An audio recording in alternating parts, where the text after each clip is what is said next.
दोस्तों, मैं अपनी सोलंकी आज आपको महाविद्यालय नैक मूल्यांकन कैसे होता है इसके बारे में बताऊंगा। तो ऐसी ही इंटरेस्टिंग वीडियो देखने के लिए मेरे इस चैनल को सब्सक्राइब कर लीजिए और आने वाली वीडियो को सबसे पहले देखने के लिए बेल का आइकन दबा दीजिए। तो चलते हैं, कैसे होता है नैक मूल्यांकन। नैक विश्वविद्यालयों एवं कॉलेजों की गुणवत्ता का विभिन्न आधारों पर मूल्यांकन करता है। संसाधन एवं परफॉर्मेंस के आधार पर नैक ग्रेड देता है, यानी कि एक तरह की ग्रेडिंग देता है नैक महाविद्यालयों को और कॉलेजों को। और grade C, C++, D, B++, A++ तक होता है। इसमें A++ सबसे उच्चतम ग्रेड माना जाता है। इसका फ़ायदा कॉलेजों को यूजीसी से अनुदान प्राप्त करने और छात्रवृत्ति प्राप्त करने में होता है। नैक मूल्यांकन के लिए जिन कॉलेजों ने अपनी स्थापना के 3 वर्ष पूरे कर लिए हैं या जिनके यहाँ डिग्री पाठ्यक्रम के 2 बैच निकल चुके हैं, वे आवेदन कर सकते हैं।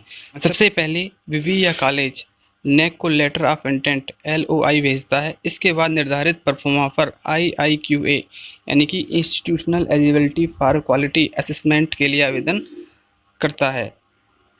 इस पर नैक की सहमति मिलने के बाद 6 महीने के अंदर कॉलेज को सेल्फ स्टडी रिपोर्ट भेजनी होती है। जो सेल्फ स्टडी रिपोर्ट होती है उसे शॉर्ट में SSR बोलते हैं, जो बड़ी महत्वपूर्ण होती है कॉलेज को ग्रेड दिलवाने के लिए। इसमें कॉलेज की शैक्षिक, वित्तीय एवं प्रशासनिक गतिविधियों से जुड़े समस्त विवरणों का उल्लेख होता है। इसके बाद नैक की peer team self study report के आधार पर कॉलेज का निरीक्षण करती है और ग्रेड प्रदान करती है। अब SSR में क्या क्या जानकारी देनी होती है वो आपको मैं यहाँ पे बताऊँगा। कॉलेज जो सेल्फ स्टडी रिपोर्ट तैयार करता है उसे 2 भागों में बांटा जा सकता है। पहले में आधारभूत सुविधाओं तथा दूसरे में शैक्षणिक गतिविधियों को शामिल किया जाता है। आधारभूत ढांचे में कॉलेज की प्रोफाइल, वित्तीय सहयोग, मान्यता की स्थिति, लोकेशन, संचालित पाठ्यक्रम एवं विभाग, शैक्षणिक लागत की जानकारी देनी होती है। शैक्षणिक गतिविधियों में कॉलेज का विज़न, स्ववित्त पोषित पाठ्यक्रम, शुल्क, सेमेस्टर, वार्षिक या पार्ट टाइम कोर्सेज, 5 वर्षों में किए गए course, syllabus, revision, project work, अभिभावक, छात्रों या शिक्षाविदों से फीडबैक का सिस्टम, प्रवेश प्रक्रिया, क्वालिफाइंग मार्क्स, शैक्षणिक कार्य दिवस, पदों की स्थिति, छात्र शिक्षक अनुपात, शिक्षकों की योग्यता, फैकल्टी डेवलपमेंट प्रोग्राम, रेमेडियल एवं ब्रिज कोर्स।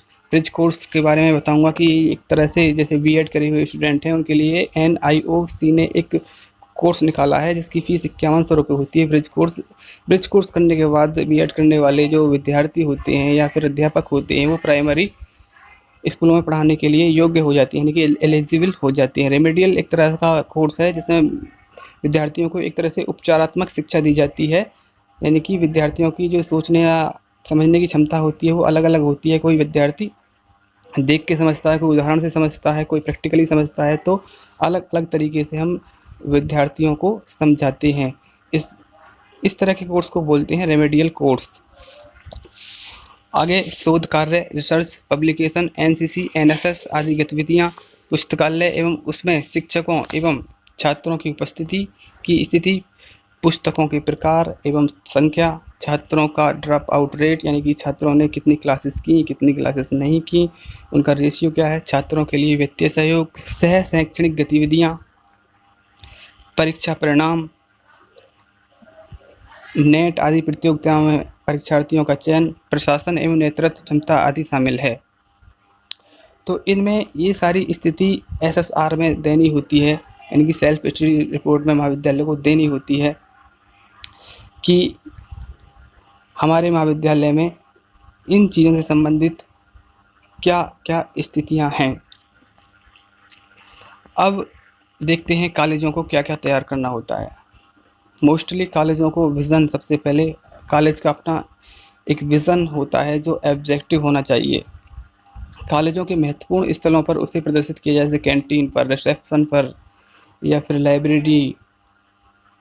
तो ऐसे ऐसे महत्वपूर्ण स्थलों पर वो जो कॉलेज का अपना विज़न होता है उसे लगाया जाना चाहिए या प्रदर्शित किया जाना चाहिए। इसके अलावा आधारभूत संसाधन, जैसे आधारभूत संसाधनों में ऑनलाइन लाइब्रेरी, छात्रों के लिए रीडिंग रूम, महिला शिक्षकों के लिए rest room, girls common room, विभागीय कक्ष यानी कि डिपार्टमेंट, अलग अलग सब्जेक्ट यानी कि जैसे geography department, botany, chemistry department, physics department.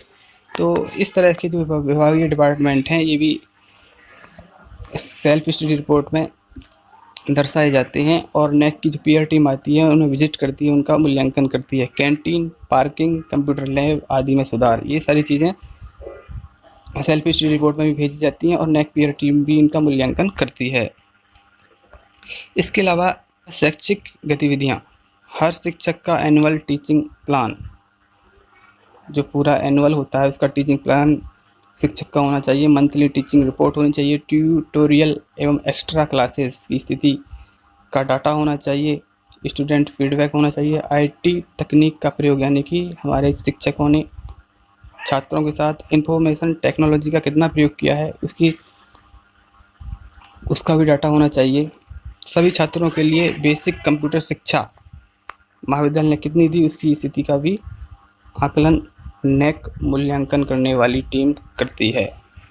सह शैक्षणिक गतिविधियाँ, इसके अंतर्गत खेल कार्यक्रम, एनसीसी एनएसएस की गतिविधियाँ, पूर्व छात्र परिषद, अभिभावक शिक्षक संघ, कैरियर काउंसलिंग सेल, छात्र समस्या समाधान सेल आदि का गठन किया जाता है। डॉक्यूमेंटेशन, इसके अंतर्गत सभी शैक्षणिक सह शैक्षणिक गतिविधियाँ एवं उपलब्धियों का जो समुचित यानी कि सारे के सारे डॉक्यूमेंट्स होते हैं, यानी कि पिछली 5 साल के सभी शैक्षणिक और सह शैक्षणिक गतिविधियों के जो डॉक्यूमेंट्स होते हैं उनको इकट्ठा करके नेक के समक्ष रखा जाता है और नेक की जो पीयर्स टीम होती है उनका वेरिफिकेशन करती है। इसके अलावा जो नेक की टीम होती है महाविद्यालय के जो 10% छात्र होते हैं उनको मैसेज के माध्यम से, ईमेल के माध्यम से कुछ क्वेश्चन पूछती है, उनके फीडबैक लेती है। उसके आधार पर महाविद्यालय को नेक का ग्रेड प्रदान किया जाता है। तो दोस्तों, आज की ये वीडियो आपको कैसी लगी ज़रूर कमेंट करके बताएं और मेरे इस चैनल को सब्सक्राइब करें। मैं आपके समक्ष ऐसी ही इंटरेस्टिंग वीडियो लाता रहूँगा। धन्यवाद।